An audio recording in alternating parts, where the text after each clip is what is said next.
Getting into Okafor Digital Towers felt like gaining entrance to a sacred sanctuary. The company was the heart of Nigeria's tech revolution. Elite, cutthroat, and practically impenetrable unless you had elite referrals, a gold standard resume, or undeniable genius. Amarachi Eze had none of those. What she did have was desperation, a fierce will, and a whispered prayer under her breath. Her mother had been in and out of the hospital for over a year, and the bills had drained them of everything. Their pharmacy credit had been cut off. The landlord had begun prowling their apartment like a lion stalking weakened prey. This job wasn't just a job, it was survival. Standing outside the glimmering skyscraper, Amarachi clutched a humble brown leather folder and tugged at the borrowed blazer that didn't quite fit her slim frame.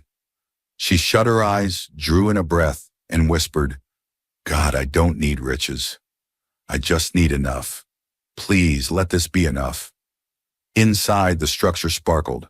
Glass, chrome, and reputation built into every inch. The receptionist looked like she stepped off a runway. The staff moved like synchronized gears in a clock, and Amarachi felt like a misplaced puzzle piece. Still, she reminded herself, she was good, a first-class graduate, sharp, organized, quick under fire. But there was one name that haunted the air around her. Ekene Okafor. She had heard the tales. The cold billionaire CEO with a sharp mind and an even sharper tongue. He didn't joke. He didn't forgive sloppiness. People whispered about how brutally efficient he was, how many personal assistants had left in tears, how none lasted beyond a month. When it was finally Amarachi's turn, her stomach knotted with anxiety.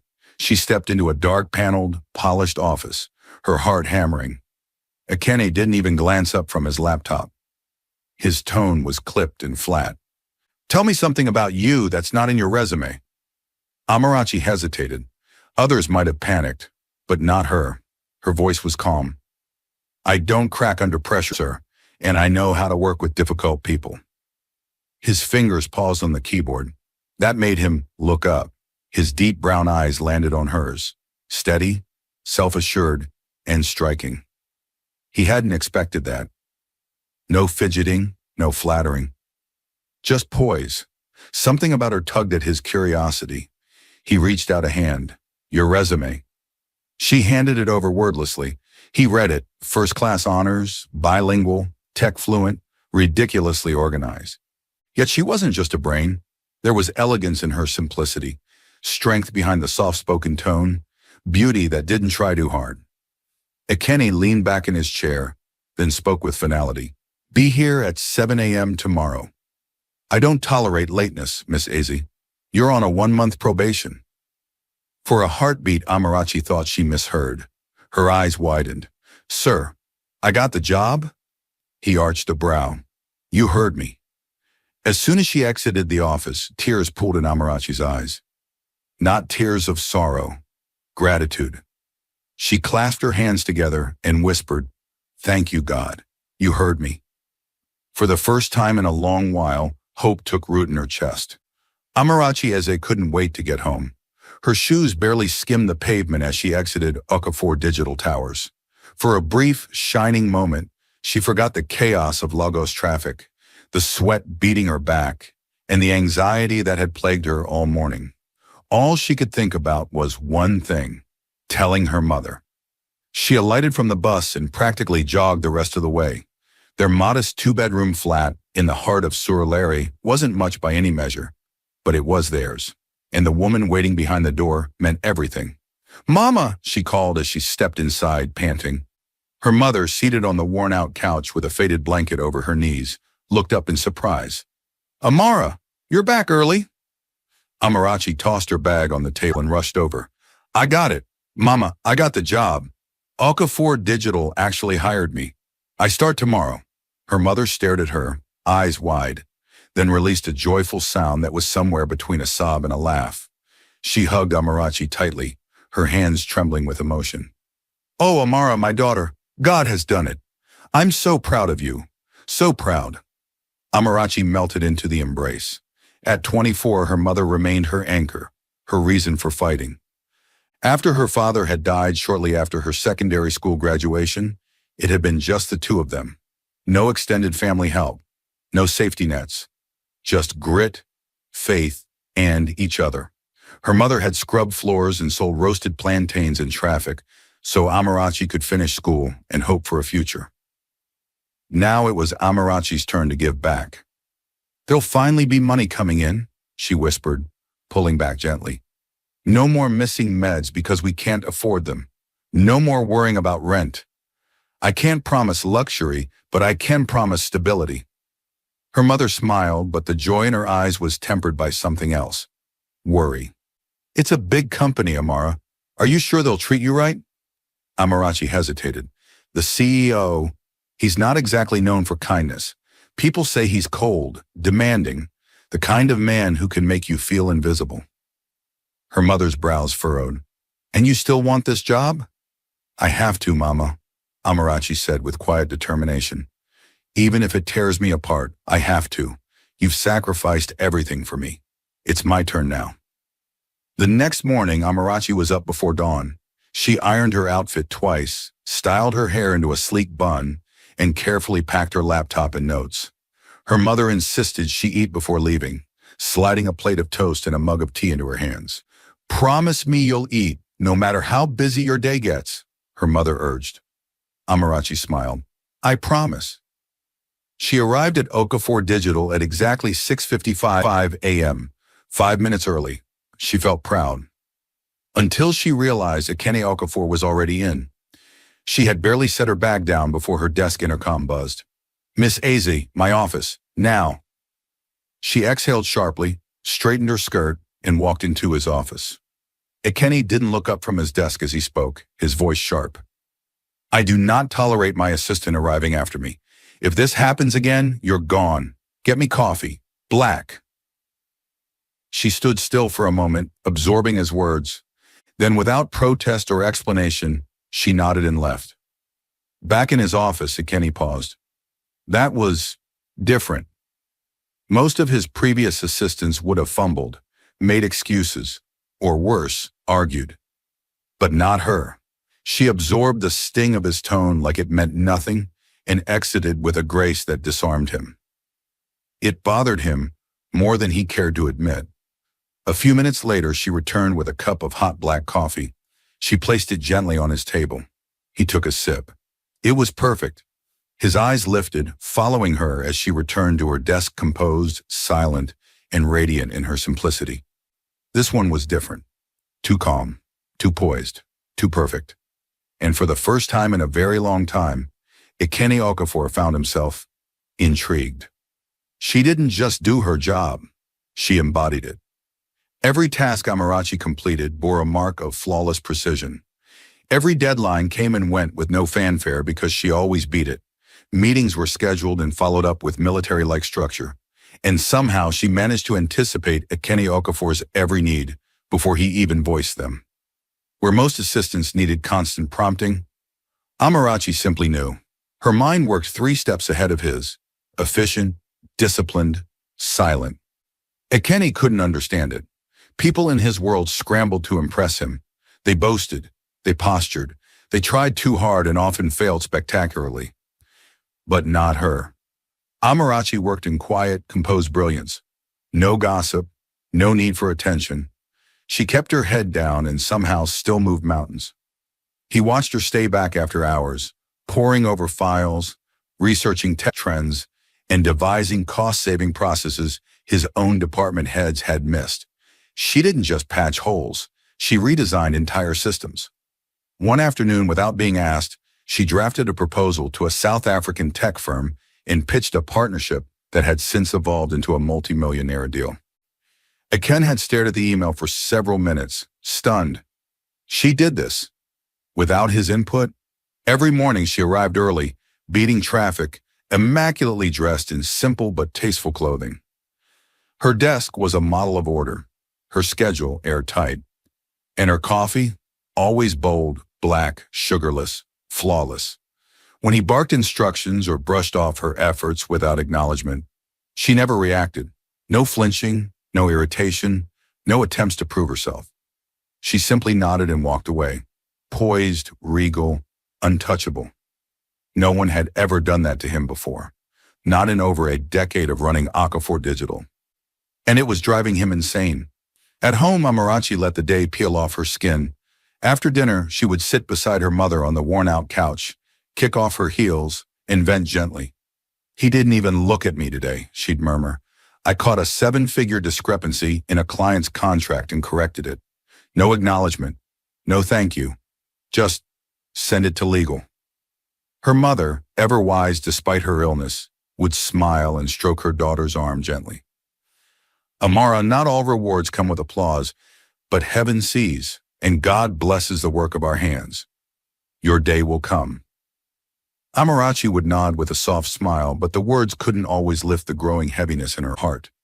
She had given this job everything: her time, her mind, her energy, and yet the man at the center of it all treated her as if she were invisible. A full month passed, 30 days of perfection, discipline, and grace.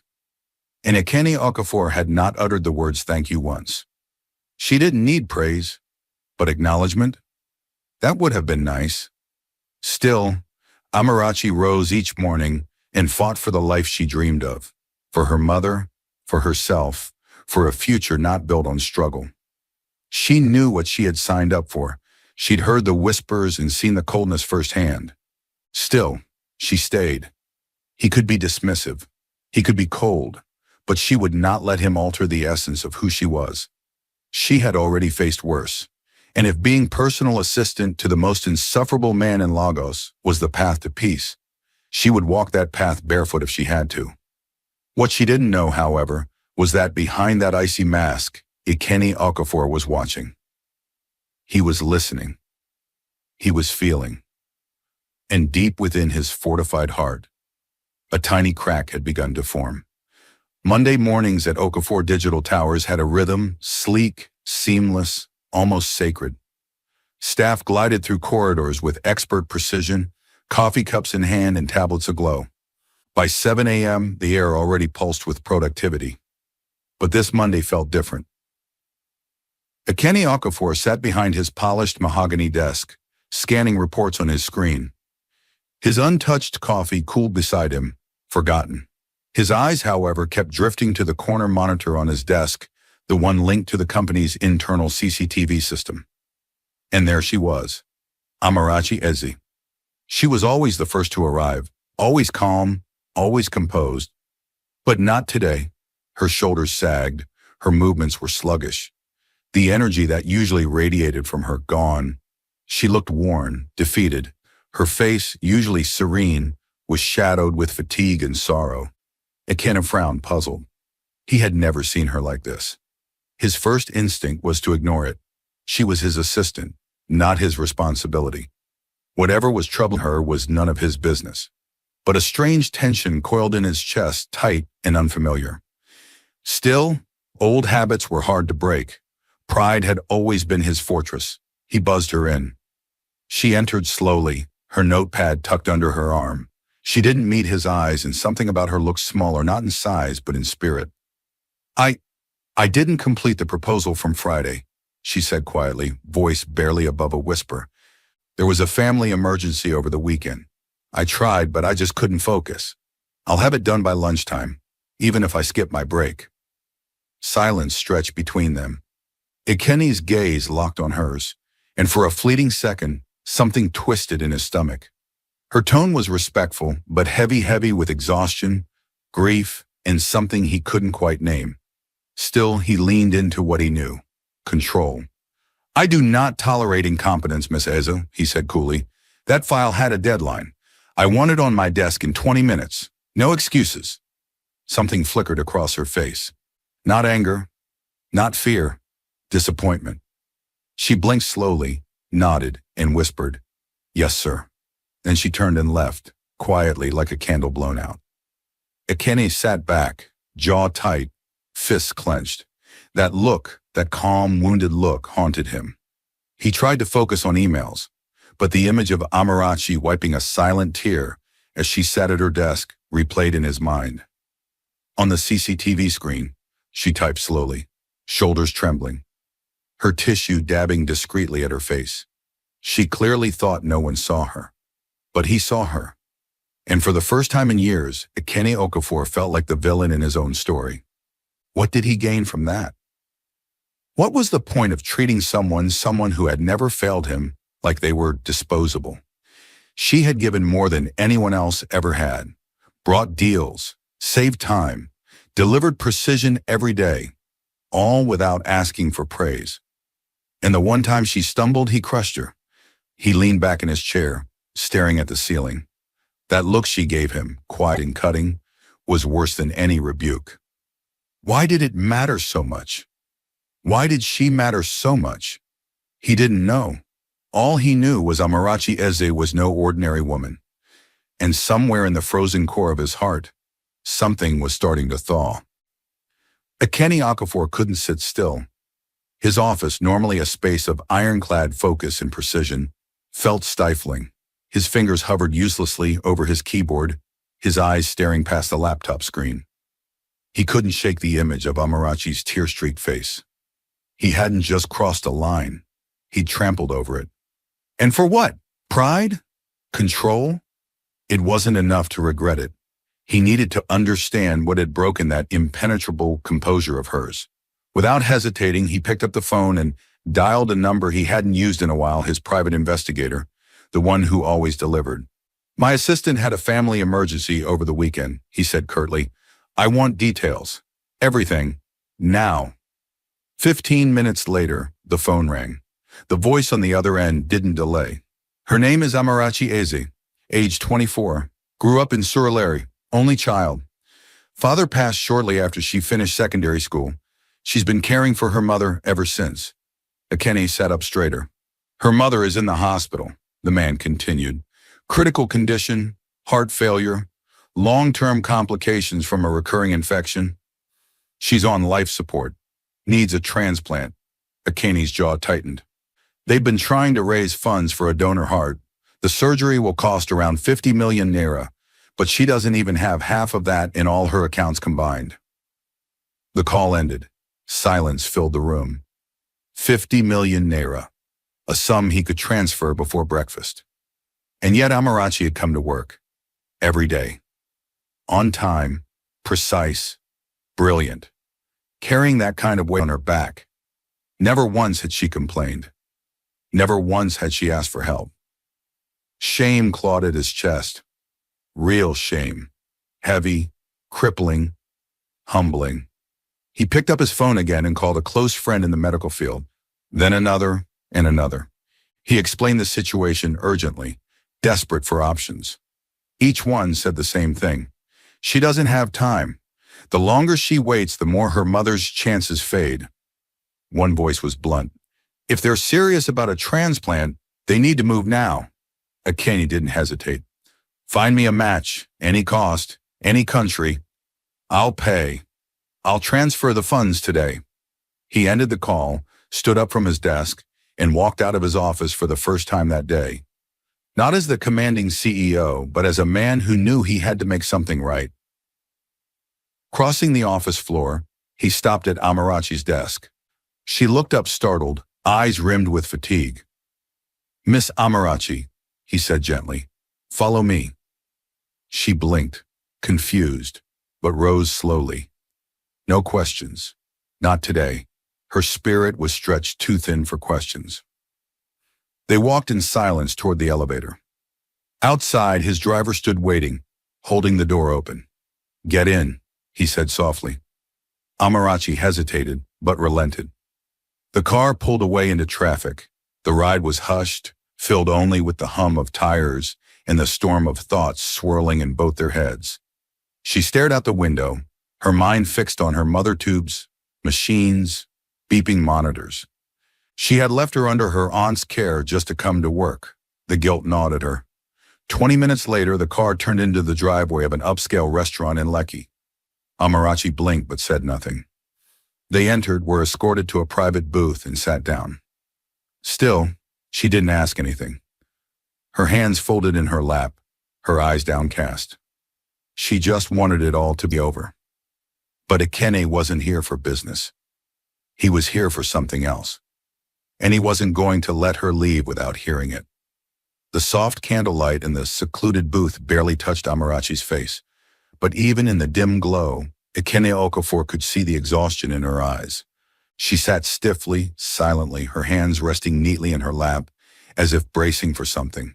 He didn't blame her. Even he didn't fully understand what he was doing. The waiter arrived, all polished smiles and quiet grace. Ekene glanced at the menu, then at Amarachi. "Order anything you like," he said, voice low. She blinked, clearly caught off guard. "Sir, I'm not hungry, and I still have pending work at the office. Please, why am I here?" He shifted in his seat, suddenly uncomfortable. Vulnerability had never been his strong suit. Apologizing was like trying to speak a foreign language without ever learning the basics. But today, he had to learn. He looked at her, really looked, and saw the toll life had taken on her spirit. She wore grief like perfume, subtle, constant, inescapable. There was strength in her posture, but it was tired. So very tired. "Amarachi," he began slowly, his voice uncharacteristically soft. "I owe you an apology." She inhaled sharply, stunned. Her lips parted slightly, as if unsure she heard him correctly. But he wasn't done. "I've been cold, harsh, dismissive. I've failed to acknowledge your brilliance, your commitment, your discipline. You've given this company more than anyone ever has, and I overlooked it. No, worse, I crushed it under the weight of my pride." He leaned in slightly, holding her gaze. "And today, when I finally noticed something was wrong, I still chose to be cruel." Silence settled like a thick blanket. Amarachi could barely breathe. This was Ekene Okafor, the man who hadn't said a kind word in 30 days, now sitting before her like a completely different person. "I judged you without knowing what you were carrying," he said quietly. "That's not leadership. That's cowardice. I'm truly sorry." She swallowed, her chest rising and falling as she tried to process what she was hearing. "Thank you," she whispered, unsure what else to say. He studied her for a moment longer. "How did you do it?" he asked. "How did you show up every day and still give your all? I've been unbearable.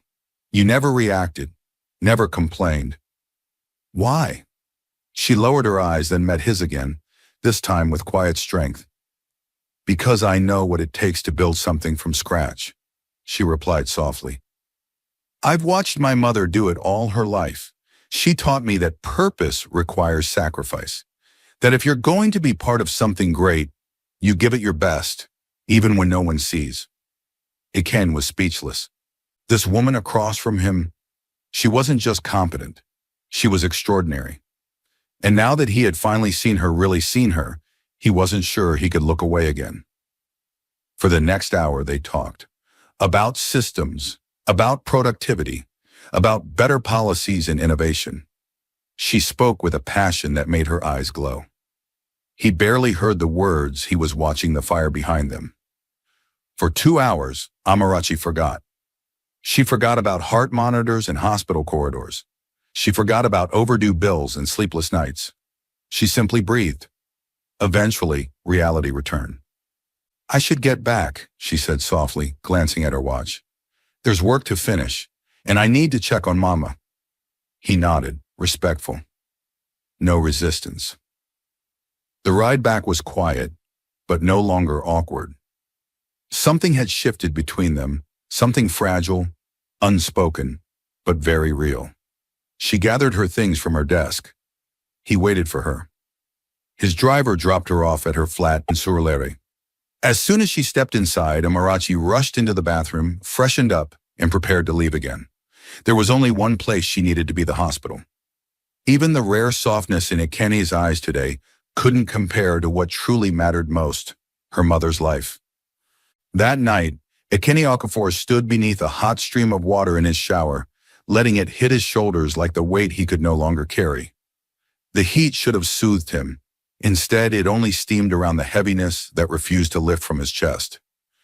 Later, dressed in nothing but his loose cotton shorts, he sat barefoot on the balcony of his Victoria Island penthouse. The cool ocean breeze rustled through the potted plants lined up neatly along the railing, but his thoughts were far from serene. They were back in the past. Onyinye, his little sister. She had only been 13 when the heart condition began. Their parents had fought with everything they had, doctors, prayers, desperate fundraising, but nothing was enough. Back then, Ekene wasn't a billionaire. He wasn't the man he is now. He didn't have the power, the resources, the reach. And by the time a matching donor was found, it was too late. She had died in his arms, breath slow and fading, her small hands clutching his shirt. From that day, he had sworn one thing: no one else around me will ever suffer like this, not if I can stop it.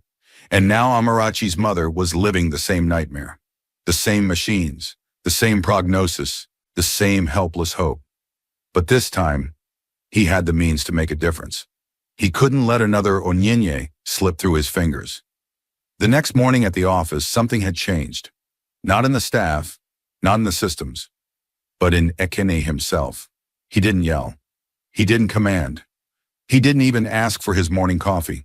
When Amarachi walked in, he simply nodded once and returned to his work, calm and thoughtful. But beneath the surface, he was anything but idle. He had already transferred the initial funds to the hospital's transplant department. He had spoken with the board, arranged for post-op care, quietly mobilized the very best specialists in the country to be on standby. All of it, anonymously. He didn't want Amarachi to know. Not yet. He wanted to help without turning her gratitude into a burden. And then, she arrived glowing. There was a light in her eyes he hadn't seen in weeks. She walked into the building like someone who had caught a glimpse of hope again. A call had come from the hospital just before dawn. Her mother had opened her eyes, spoken, smiled faintly. The doctors called it a miracle, and it felt like one. She still wasn't healed, but she was breathing on her own, and to Amarachi, that was everything. She floated through the office, her joy tucked neatly beneath her usual discipline. But Ekene saw it. He watched from the corner monitor as she greeted her colleagues, eyes shimmering with life again. And for the first time in years, Ekene Okafor smiled. Not a smirk, not a business face, but a real, unguarded smile. She was beautiful. Radiantly so. Not just in appearance, but in presence, in purpose, in the grace that seemed to flow from her without trying. And then, something unexpected. Movement flickered across the CCTV feed. Chuka, the company's charming, good-looking accountant, was approaching her desk. Ekene instinctively turned up the audio feed. "I've been observing you," Chuka said, his voice smooth. "You're disciplined, brilliant, and stunning. Would you do me the honor of joining me for dinner?" Before Amarachi could even breathe a response, the intercom on her desk buzzed sharply. "Miss Amarachi, in my office, now." Startled, she rose and walked toward his office, confusion furrowing her brow. She knocked, stepped in. "Yes, sir?" Ekene didn't offer her a seat, didn't look up. "I don't condone such conversations during work hours," he said flatly. "You're here to work. Please return to your desk and remain focused." She blinked. He was just, that'll be all." She paused, nodded slowly, and walked out, brows still drawn in confusion. Why did he sound angry? Why did it bother him so much? Lunchtime arrived, and once again, Ekene Okafor stepped out of his office and met her eyes. "Miss Amarachi, let's go." She followed him without questions. Same car, same restaurant, same quiet booth. But something felt different this time, a low current of tension between them, like air before a storm. And then, Ekene looked her in the eyes and said what he had been holding in all morning. "I didn't like when he came to talk to you." Amarachi blinked. "Sorry? Why?" His gaze didn't flinch. "I don't like people who don't know boundaries. You're my assistant. He should stay away." She tilted her head slightly. "But he only asked for a harmless dinner." "I don't want any man asking you anything, Amarachi," he said, voice steady. "I don't want any man around you." A long pause. Her heart thudded as her mind tried to make sense of what he was really saying. Was this still work, or was it something else? She lowered her eyes, said nothing. And for the first time, she wasn't sure what this was anymore. It was a calm Monday morning. The AC hummed quietly in Kenny Okafor's office as he tapped away at the final pages of a quarterly report. Everything was neat, quiet, composed, until his phone buzzed. He glanced down at the caller ID and immediately sat up straighter. Dr. Idris, one of the top transplant specialists he'd spoken to weeks earlier. Kenny picked up instantly. We found a match, Dr. Idris said without preamble. The donor heart is already en route. Surgery can begin as soon as possible. Kenny exhaled like he hadn't breathed in days. A slow, rare smile spread across his face, one of pure relief. This was it, the moment he'd prayed for. The answer to Amarachi's silent tears. He didn't wait. Within minutes, he authorized the full payment. $50 million for the transplant, plus additional funds for medication, aftercare, and round-the-clock monitoring. He left nothing out. He didn't want Amarachi or her mother to lack anything. And then across the office floor, a sharp, joyful cry echoed from the admin hallway. It came from Amarachi's office. Everyone turned, startled, but Amarachi didn't care. Tears were already streaming down her face as she bolted down the corridor. She reached Kenny's door, knocked once and stepped in, breathless, her hands trembling. Sir, I need to go, she stammered. I just got a call. My mom's surgery. It's happening today. I have to be there. Please.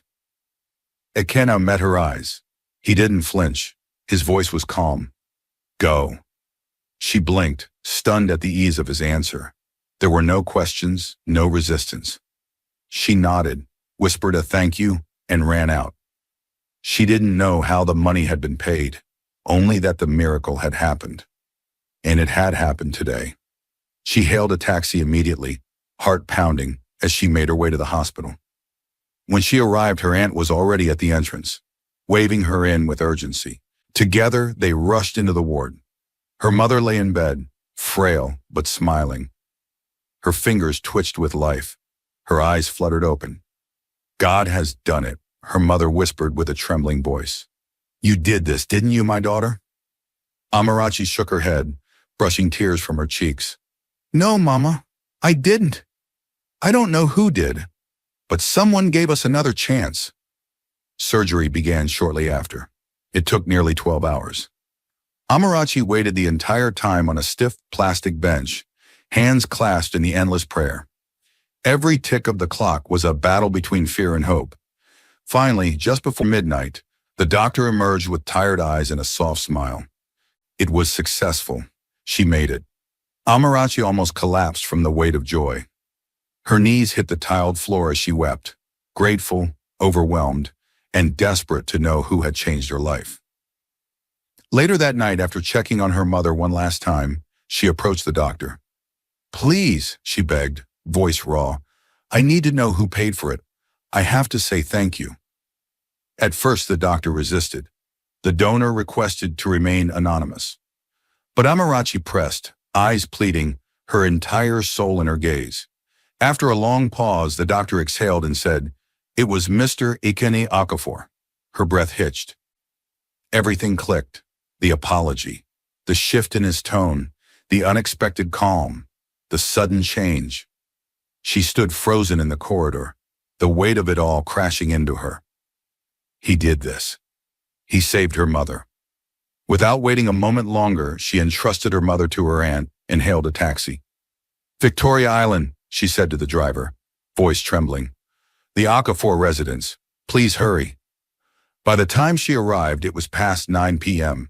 She stood outside the tall gate, unsure of how to move forward, her heart racing.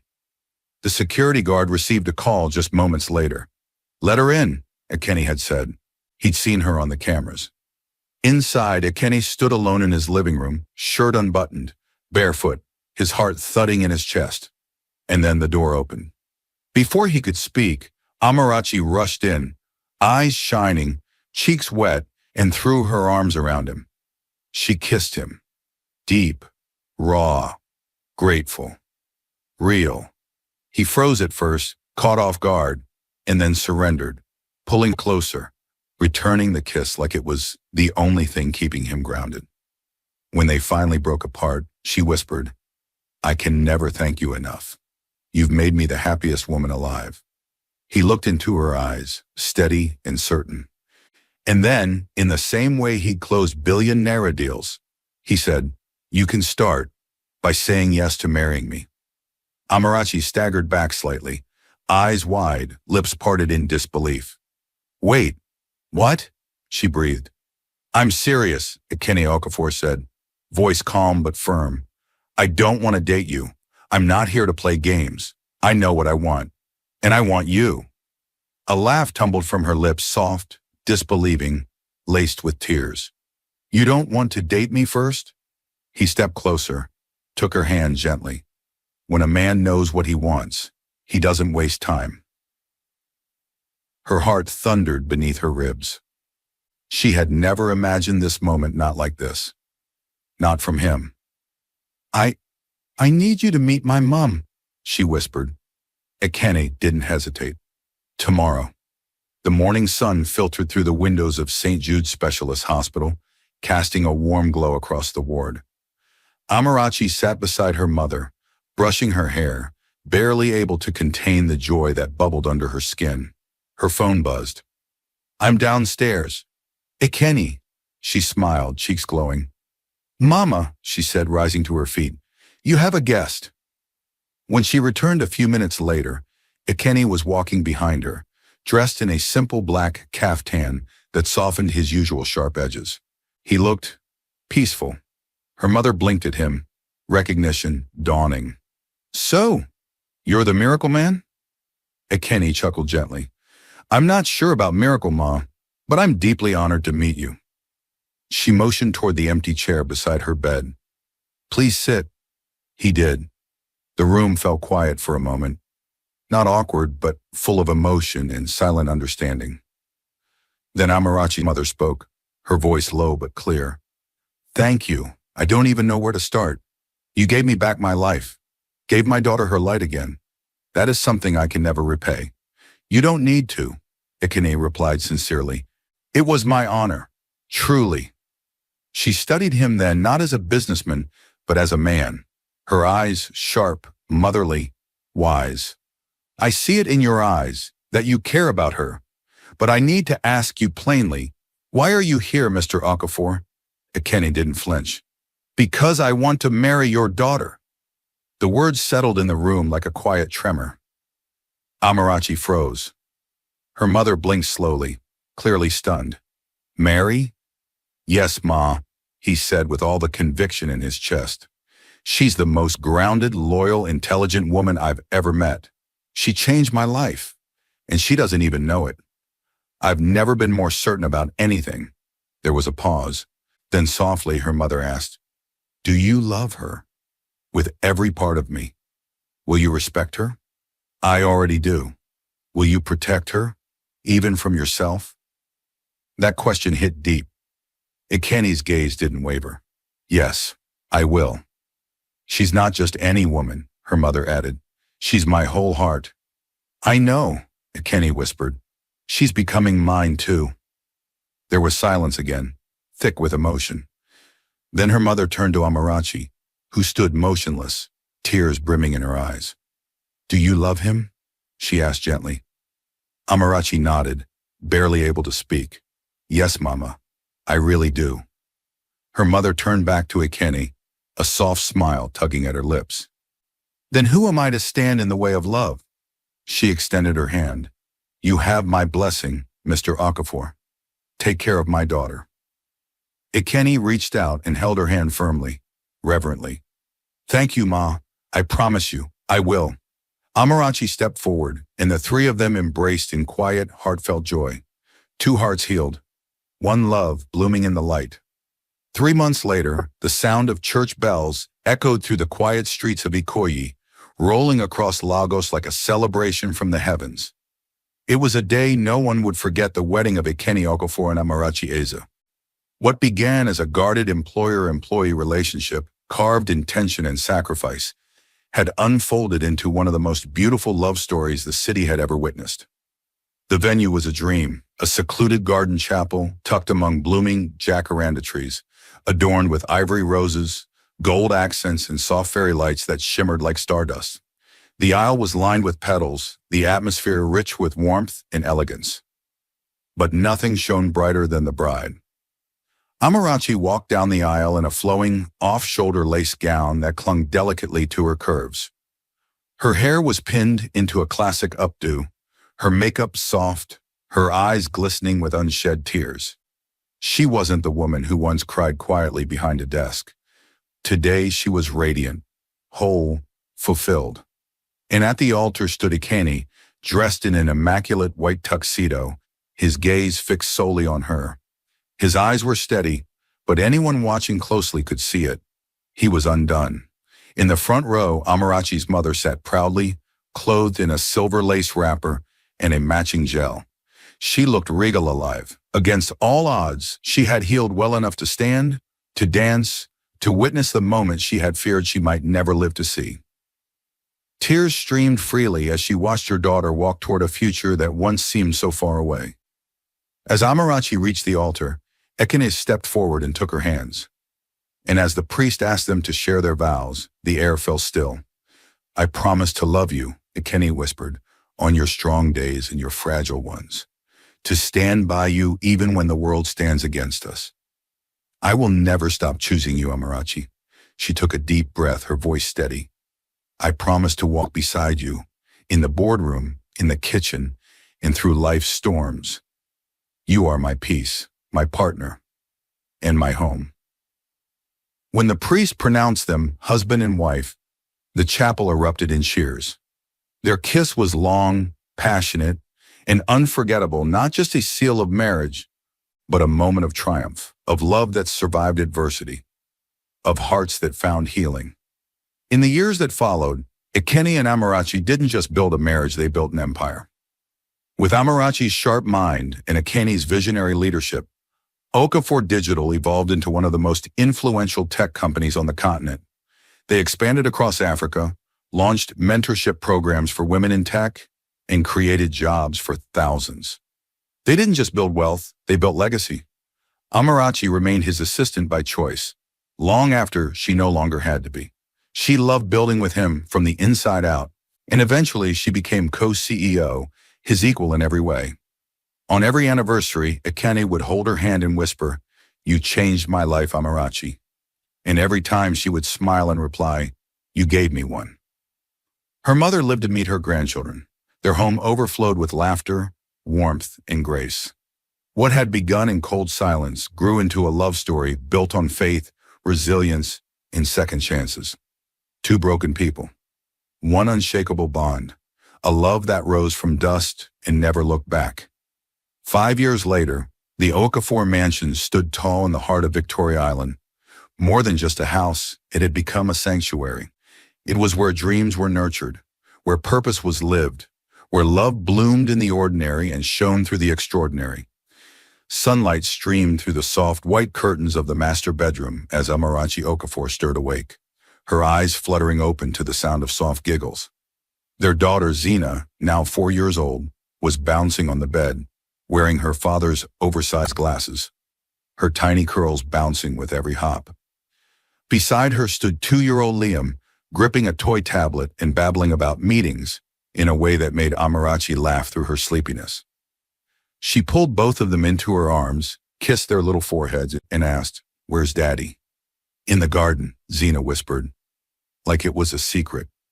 Amarachi slipped out of bed, wrapped herself in a silk robe, and padded barefoot into the sunlit backyard. And there he was. Ekene barefoot, dressed in a simple white tee and loose cotton pants, watering a bed of fresh roses.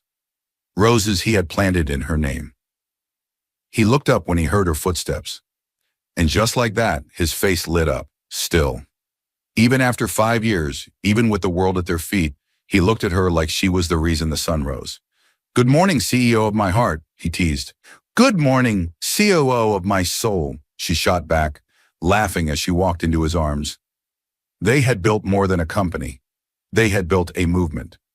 Together, they launched the Mama Ifeoma Foundation, named after Amarachi's mother, a scholarship and medical fund for young women and struggling families. They made transplant surgeries accessible. They made technology inclusive. They made their success mean something. And now Okafor Digital International was featured on Forbes Africa as one of the continent's top tech empires, co-led by a couple who had turned pain into purpose. But for Amarachi and Ekene, none of that was the real prize. The real prize was this: a healthy home, a healed heart, 2 beautiful children, and a love that was soft, deep, and steady. The kind of love that didn't need loud declarations. The kind that stayed. As the morning unfolded, Zana and Liam ran barefoot across the grass, their laughter echoing through the air. Ekene pulled Amarachi close and pressed a kiss to her forehead. "Thank you," he whispered, "for staying, even when I was hard to love." She smiled, her eyes glistening. "And thank you," she replied, "for choosing me, over and over again." And just like that, in a quiet garden tucked in the heart of the city, surrounded by joy and shaded by roses, the love that had once been born in silence bloomed forever in the open.